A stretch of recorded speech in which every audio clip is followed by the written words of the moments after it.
Let's welcome to the show from the House Ways and Means Committee, Congressman Greg Steube. Congressman, first of all, I guess white supremacists have lost their lead in that race in terms of what the FBI considers as the biggest threat. But what's your reaction? I mean, that's a very serious threat coming from the FBI.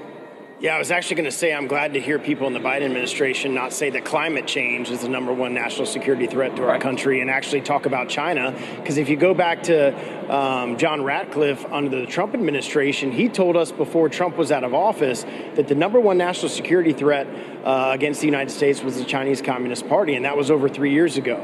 So it's nice to actually hear people in the administration speak the truth that we've known for years and speak very frankly about the threats that we face. I mean, just think for a moment, you know, he talked about all these hacking of different infrastructure and hacking energy companies and the power grid. Just think for a second if China was able to hack our power grid and our communications and Americans didn't have power or the ability to talk to one another, how detrimental that would be to the average everyday Americans. Absolutely. Just a day without their cell phone and power. Well, or it could be even worse than that. What if they get our infrastructure, like our water facilities and of course our banking records? I mean, they really could. When I say that they are a threat to our national security,